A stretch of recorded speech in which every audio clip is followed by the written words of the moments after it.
بٹھا لیتے ہیں۔ اگر دلہن بدل گئی ہے اس لیے اس کی صورت کیا نکلنی چاہیے، مسئلہ کیا ہونا چاہیے، تو امام اعظم رضی اللہ تعالیٰ عنہ کی بارگاہ میں حضرت امام سفیان ثوری کا جواب بھی رکھا گیا ہے، تو امام اعظم رضی اللہ تعالیٰ عنہ ارشاد فرماتے ہیں وطی بالشبہہ کی بنیاد پر حضرت امام سفیان ثوری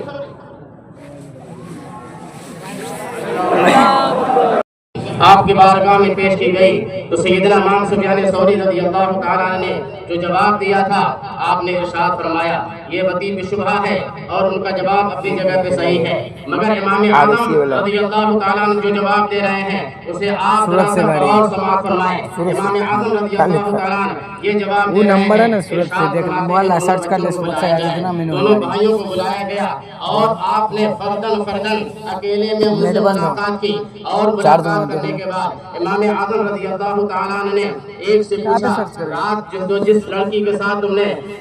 رات گزاری ہے یہ بتاؤ وہ لڑکی تمہیں پسند ہے؟ اس نے کہا ہاں پسند ہے۔ اگر تمہیں پسند ہے تو کیا تم اس کے ساتھ آگے اپنی زندگی گزارنا چاہتے ہو؟ اس نے کہا ہاں میں گزارنا چاہتا ہوں۔ دوسرے کو بلایا اور دوسرے کو بلانے کے بعد آپ نے ارشاد فرمایا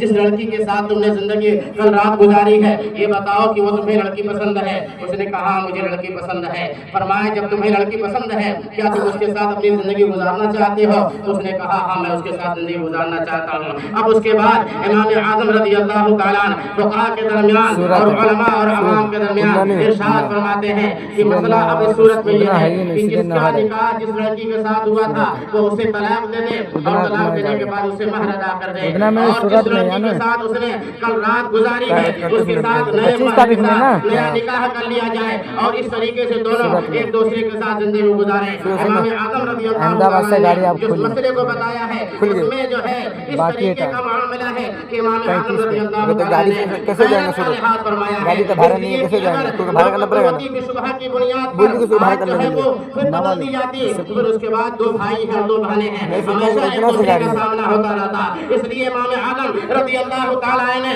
غیرت کی بنیاد پر یہ مسئلہ بتایا، اور غیرت کو باقی رکھتے ہوئے آپ نے ارشاد فرمایا ہے کہ جس کے ساتھ جو نکاح ہوا تھا وہ طلاق دے دے، اور جس کے ساتھ جو ہے رات گزاری گئی ہے اس کے ساتھ نکاح کر لیا جائے۔ اس طریقے سے امام اعظم رضی اللہ تعالیٰ نے جب مسئلہ بتایا ہے سارے فقہاء اشعث کر کے رہ گئے ہیں۔ امام اعظم رضی اللہ تعالیٰ عنہ کو اللہ تبارک و تعالیٰ نے یہ فکریں جو عطا فرمائی تھی، اللہ نے جو ذہن رسا عطا فرمایا تھا وہ اور فقیر کے اندر نظر نہیں آتا ہے۔ آپ ذرا سا اپنے اعتبار سے ایک مسئلہ عوامی اعتبار سے جو آپ کو بھی بہت اچھی طرح سمجھ میں آئے گا، اور میں اسی پر اپنی بات پر ختم کر دوں اس لیے کہ ہمارے اکابرین یہاں بھی موجود ہیں، مشائخین کی تشریف آوری ہو چکی ہے۔ امام اعظم رضی اللہ تعالیٰ عنہ کو اللہ نے کیسی فکر عطا فرمائی ہے اور کتنی جلدی مسائل کو سلجھانے میں آپ جو ہے وہ پہل فرماتے ہیں، آپ اس سے اندازہ لگائیں۔ ایک مرتبہ ایک مسئلہ ایسا پیش آ گیا کہ کوفہ کی سرزمین ہے، میاں بیوی کا آپس میں جھگڑا ہو جاتا ہے، اور جب جھگڑا ہوتا ہے تو شوہر یہ قسم کھا رہا ہے کہ خدا کی قسم جب تک تو پہلے مجھ سے بات نہیں کرے گی میں تجھ سے بات نہیں کروں گا۔ یہ شوہر نے قسم کھائی، اور شوہر کے قسم کھانے کے بعد بیوی بھی کم کیوں رہے اس نے بھی فوراً پلٹا، اور پلٹ کر کے اس نے کہا خدا کی قسم تب جب تو مجھ سے پہلے بات نہیں کرے گا میں بھی تجھ سے بات نہیں کروں گی۔ قسم دونوں طرف سے ہو گئی ہے، شوہر بھی کہہ رہا ہے جب تک تو مجھ سے پہلے بات نہیں کرے گی میں تجھ سے بات نہیں کروں گا، اور ادھر جو ہے وہ بیوی بھی اس کے بعد قسم کھا رہی ہے خدا کی قسم جب تک تو مجھ سے پہلے بات نہیں کرے گا میں تجھ سے بات نہیں کروں گی۔ قسم تو دونوں نے کھا لیا ہے گرمی میں، اور لڑائی کے جھگڑا کے بعد جب ان کا غصہ فروغ ہوتا ہے، جب ٹھنڈا ہوتا ہے، اب اس کے بعد دونوں ایک دوسرے سے بات کرنے میں جھجک رہے ہیں۔ جھجک کیوں رہے ہیں؟ قسم ہی تو کھائی تھی۔ آج لوگ قسمیں کھاتے ہیں باتوں بات پر، مگر کہے قسمیں کتنی توڑتے ہیں، اور کل کے لوگ تھے اللہ کا خوف ان کے دلوں میں کیسا بسا ہوا تھا۔ قسم کھائی ہے تنہائی میں، قسم کھائی ہے میاں بیوی نے صرف، مگر قسم ٹوٹے گی ہم گناہ گار ہوں گے، اس کا پاس و لحاظ انہیں موجود ہے، اس لیے باتیں نہیں کر رہے ہیں۔ اب اس کے بعد وہ فقیہ کے پاس جا رہے ہیں، اصل اپنے مسئلے کو سلجھایا کیسے جائے، اس کو کس طریقے سے حل کیا جائے۔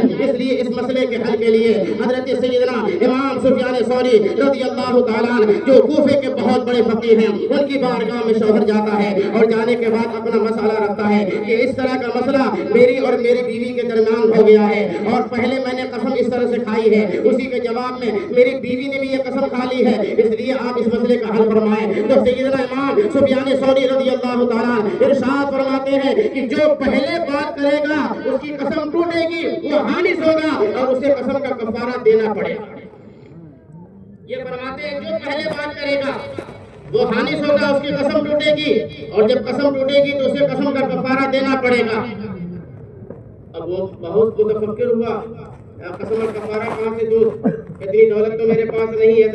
اتنا سرمایہ میرے پاس نہیں ہے۔ بہت فکر مند ہو کر کے وہ چل رہا تھا، سوچا امام اعظم ابو حنیفہ کی بارگاہ میں چلو اور مجھ سے ذرا سا یہ مسئلہ پوچھ لو۔ سیدنا امام اعظم رضی اللہ تعالیٰ عنہ کی بارگاہ میں آیا اور آنے کے بعد اپنے اس مسئلے کو بارگاہ ابو حنیفہ میں رکھتا ہے، اور سیدنا امام اعظم رضی اللہ تعالیٰ نے جب اس کی باتوں کو سماعت فرمایا تو ارشاد فرمایا، کیا تو اپنی بیوی سے بات کر، کسی کی قسم نہیں ٹوٹے گی، کیا بات کر کسی کی قسم نہیں ٹوٹے گی، کسی کو کفارہ نہیں دینا پڑے گا۔ جب یہ مسئلہ سنتا ہے تو حیرت و استعجاب کے عالم میں ڈوب جاتا ہے اور سرپرائز تو ہو جاتا ہے کہ بات سمجھ میں نہیں آ رہی ہے۔ ایک فقیہ یہ جواب دے رہا ہے کہ جو پہلے بات کرے گا اس کی قسم ٹوٹے گی اور کفارہ اسے دینا پڑے گا، مگر دوسرا فقیہ یہ کہہ رہا ہے جاؤ تم بات کرو، قسم کسی کی نہیں ٹوٹے گی اور کفارہ کسی کو نہیں دینا پڑے گا۔ اس لیے اب یہاں سے وہ اپنے گھر پہ نہیں جا رہا ہے بلکہ ابو امام سفیان ثوری کی بارگاہ میں جا رہا ہے اور وہاں جانے کے بعد کہہ رہا ہے، اے امام سفیان ثوری، آپ نے جواب تو یہ دیا تھا کہ جو پہلے بات کرے گا اس کی قسم ٹوٹے گی اور کفارہ اسے دینا پڑے گا، مگر امام ابو حنیفہ تو یہ جواب دے رہے ہیں جاؤ تم اپنی بیوی سے بات کرو، قسم نہیں ٹوٹے گی اور کسی کو کفارہ نہیں دینا پڑے گا۔ وہ کہہ رہا ہے کیا واقعہ امام ابو حنیفہ نے ایسا جواب دیا ہے؟ اس نے کہا ہاں ایسا جواب دیا ہے، ہاں تو تم میرے ساتھ چلو ان کی بارگاہ میں؟ وہ کہتا ہاں میں چلوں گا اور چل کے گواہی دوں گا۔ حضرت امام سفیان ثوری رضی اللہ تعالیٰ اس شخص کو، اس شوہر کو لے کر کے امام ابو حنیفہ کی بارگاہ میں آتے ہیں اور آنے کے بعد یہاں کہتے ہیں، اے امام ابو حنیفہ، آپ لوگوں کو غلط مسئلہ کیوں بتاتے ہیں؟ تو سیدنا امام اعظم رضی اللہ تعالیٰ جہاں بہت بڑے عالم تھے، جہاں بہت بڑے مفقی تھے، وہاں بہت بڑے تحمل کے وہ بادشاہ بھی تھے، بہت متحمل بھی تھے، اس لیے آپ ارشاد فرماتے ہیں حضرت تشریف رکھیے اور پھر اس کے بعد مسئلہ کیا ہے اسے سکون سے سن لیا جائے۔ جب آپ تشریف رکھتے ہیں ارشاد فرماتے ہیں کیا مسئلہ ہے؟ امام سفیان ثوری نے پورے مسئلے کو بتایا کہ جب اس طرح کا معاملہ ہوا تو جو پہلے بات کرے گا اس کی قسم ٹوٹے گی کہ نہیں ٹوٹے گی، اور آپ جواب دے رہے ہیں کہ کسی کی قسم نہیں ٹوٹی اور جا کر یہ اپنے شوہر سے بات کرے۔ تو سیدنا امام اعظم رضی اللہ تعالیٰ ارشاد فرماتے ہیں حضرت ذرا سا اس مسئلے کو اس کی زبان سے دوبارہ سنیں، اس مسئلے کو اسی کی زبان سے دوبارہ سنیں۔ تو حکم ہوا تم بیان کرو۔ اب وہ بیان کر رہا ہے، میری اور میری بیوی کے درمیان جھگڑا ہوا اور جھگڑے میں نے پہلے قسم کھائی کہ جب تک تم مجھ سے پہلے بات نہیں کرے گی خدا کی قسم میں تجھ سے بات نہیں کروں گا۔ پھر اس کے بعد کیا ہوگا؟ تو اس کے بعد کہتا ہے پھر میری بیوی نے پلٹ کر کے یہ جواب دیا، خدا کی قسم جب تک تو مجھ سے پہلے بات نہیں کرے گا میں بھی تجھ سے بات نہیں کروں گی۔ تو امام سفیان ثوری کہتے ہیں دیکھیے دونوں نے قسم کھائی کہ نہیں، اب جو پہلے بات کرے گا جواب تو اس کی قسم ٹوٹے گی نہیں۔ امام اعظم رضی اللہ تعالیٰ ارشاد فرماتے ہیں حضرت ذرا سا بات غور سے سماعت تو فرمائیں، بات کیا ہے؟ پہلے جب شوہر نے قسم کھائی ہے، شوہر کے قسم کھانے کے بعد شوہر کے اس بات کے بعد ہی تو بیوی بات کر رہی ہے۔ جب شوہر کے قسم کھانے کے بعد بیوی بات کر رہی ہے، شوہر کی قسم پوری ہو گئی ہے، اب شوہر بات کرے اس کی بیوی کی قسم پوری ہو جائے گی اور کسی کو کفارہ نہیں دینا پڑے گا۔ امام سفیان ثوری رضی اللہ تعالیٰ جب یہ جواب سنتے ہیں ارشاد فرماتے ہیں ابو حنیفہ سالوں میں جو باتیں ہمارے ذہن و فکر میں نہیں آتی ہیں منٹوں میں تمہارے ذہن و فکر میں وہ باتیں آ جاتی ہیں۔ سبحان اللہ، یہ امام اعظم رضی اللہ تعالیٰ کی شان ہے۔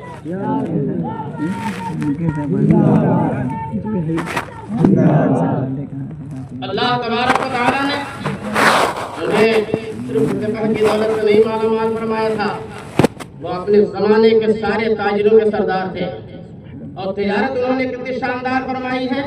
خدا کی قسم اگر ان کے اصول تجارت کے ساتھ ساتھ ان کے شعور تجارت کو اپنا شعور بنا لیا جائے تو مسلمانوں کے گھروں سے بے برکتی ہمیشہ کے لیے دور ہو جائے گی۔ مسلمان کبھی تجارت میں جھوٹ نہیں بولے گا۔ امام اعظم رضی اللہ تعالیٰ نے اس شان کے ساتھ تجارت فرمائی ہے، اتنی ایسی شان کے ساتھ تجارت فرمائی ہے، ایسی امانت داری کے ساتھ آپ نے تجارت فرمائی ہے۔ آپ ذرا سا خیال فرمائیں، غور فرمائیں، ایک مرتبہ ایک ضعیفہ آپ کی بارگاہ میں آتی ہے، ایک ریشم کا کپڑا لے کر کے آتی ہے اور آنے کے بعد کہتی ہے اے امام ابو حنیفہ یہ کپڑا مجھ سے آپ خرید دیجیے، مجھے کچھ پیسے کی ضرورت ہے۔ سیدنا امام اعظم رضی اللہ اللہ تعالیٰ ارشاد فرماتے ہیں بچہ اس کی قیمت کیا ہے؟ اس نے کہا اس کی قیمت 100 درہم ہے۔ امام اعظم رضی اللہ تعالیٰ وہ کپڑے کے خریدار ہیں اور وہ جو ہے وہ بیچنے والی ہے، ریشم کا کپڑا لے کر آئی ہے، 100 درہم اس کی قیمت لگا رہی ہے۔ امام اعظم رضی اللہ تعالیٰ ارشاد فرماتے ہیں اے ضعیفہ جو کپڑا جو 100 درہم کا تو بیچنا چاہ رہی ہے اس کی قیمت 100 درہم نہیں ہے بلکہ اس کی قیمت اور زیادہ مارکیٹ میں ہے،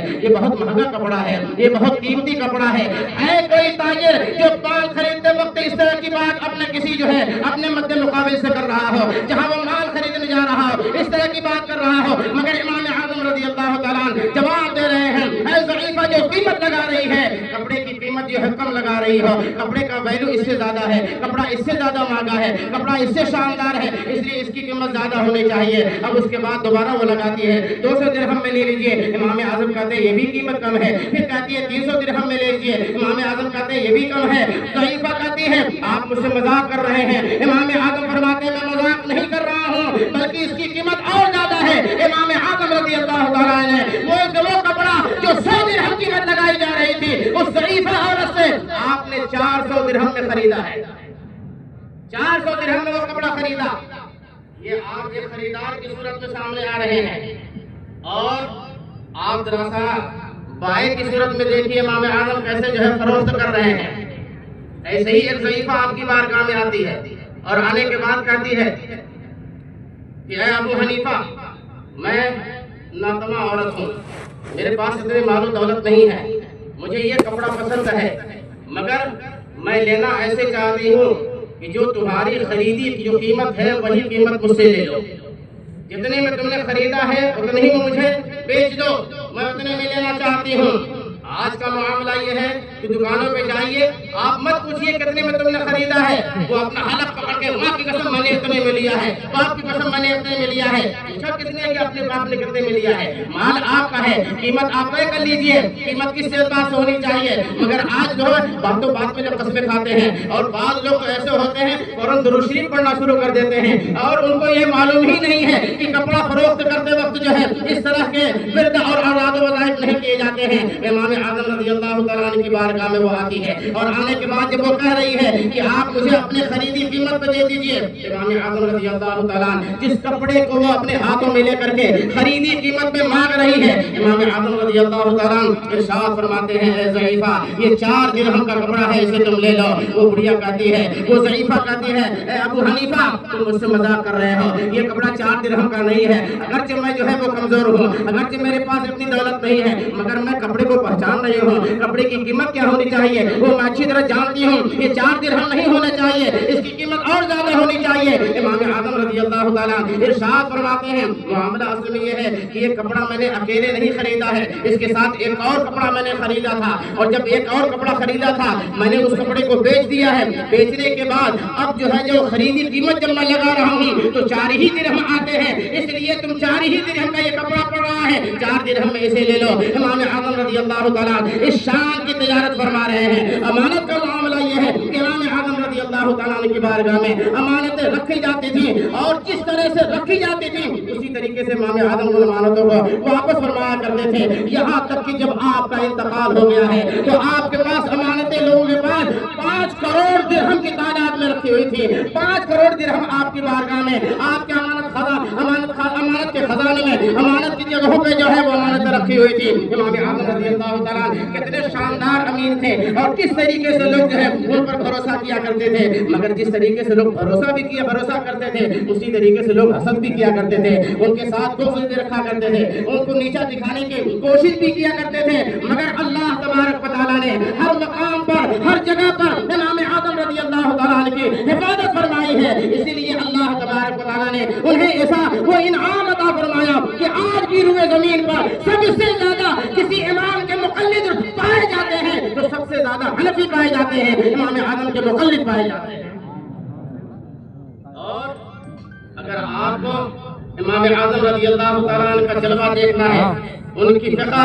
اور شان فقاہت ان کی دیکھنی ہے تو الحمدللہ رب العالمین ہندوستان کی سرزمین پر امام اعظم رضی اللہ تعالیٰ عنہ کے فکر اور نظریات کو کسی نے اگر پھیلایا ہے اور حنفیت کی کسی نے حفاظت کی ہے تو وہ اعلیٰ حضرت امام اہل سنت فاضل بریلوی رضی اللہ تعالیٰ عنہ کی ذات مقدسہ ہے. آپ اس بات سے اندازہ لگائیں کہ جب علماء حرمین طیبین نے حضرت سیدنا اعلیٰ حضرت امام احمد رضا فاضل بریلوی رضی اللہ تعالیٰ عنہ کے فتووں کو جب دیکھا ہے ان کی فقہی مہارتوں کو دیکھا ہے فقہی گہرائیوں کو دیکھا ہے فقہی گہرائی کو دیکھا ہے اور فقہی مہارتوں کو جب دیکھا ہے تو جو انہوں نے اسٹیٹمنٹ دیا ہے جو انہوں نے تاثرات جو دیے ہیں وہ تاثر بتا رہا ہے کہ علماء حرمین طیبین یہ اس بات کی گواہی دے رہے ہیں کہ ہندوستان کی سرزمین پر حنفیت کا اگر کوئی محافظ ہے تو امام احمد رضا ہے. انہوں نے جو جواب دیا تھا امام احمد رضا رضی اللہ تعالیٰ عنہ کے فتووں کو دیکھا ہے اور دیکھنے کے بعد جب ان کی آنکھیں پھٹی کی پھٹی رہ گئی ہے تو استعجاب کے عالم میں وہ یہ کہہ رہے ہیں لو رآها ابو حنیفہ النعمان لاقرت عینہ